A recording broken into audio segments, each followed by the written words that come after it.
I think that there's a shroud of secrecy around these issues, and women don't talk about it. Women don't talk about these problems because they're so painful and they're so personal.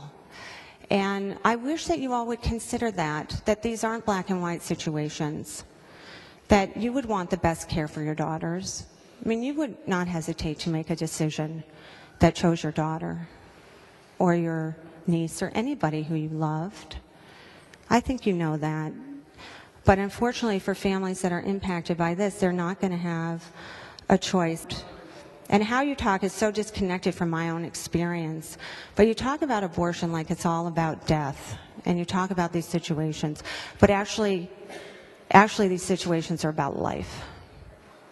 They're about women just trying to live and just trying to have healthy babies that can live and just being able to take care of their kids that are alive. And I had a 3-year-old boy when I went through this. And every single day that I got out of bed, I said, am I going to have a stroke today? Am I going to have dangerously high blood pressure? Those were all risks that I had. And am I going to be able to care for my child? So for me, and I think for the Democrats, we value women's lives. We want women to be able to live. Mr. Speaker, Chapter 951 of Wisconsin statutes defines cruel as the causing of unnecessary and excessive pain or suffering or unjustifiable injury or death to an animal.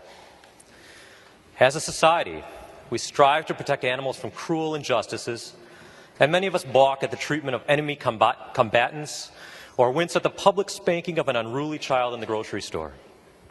Yet when it comes to the gruesome, painful abortions of unborn babies, some vehemently oppose protections for those who are most vulnerable in what should be the safest place on this earth, a mother's womb.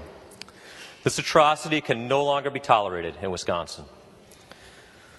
Mr. Speaker, there are some in this chamber and throughout the medical community who seek to discredit well-documented scientific evidence from experienced fetal surgeons and anesthesiologists, experts whose research has made significant impacts on the field of fetal anesthesiology. Their research and studies have proven that a 5-month-old unborn child truly does experience pain. This is not a red or a blue issue. This is an issue of humanity and morality.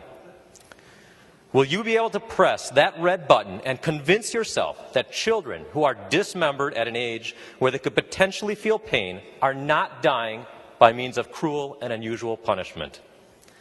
To vote no on this bill is to classify certain children as subhuman and to continue to sentence each and every one of them to die excruciating, painful deaths. Mr. Speaker, let us make history today by taking the moral high road in Wisconsin and protect even the most vulnerable citizens of this state. We have a compelling interest to do so.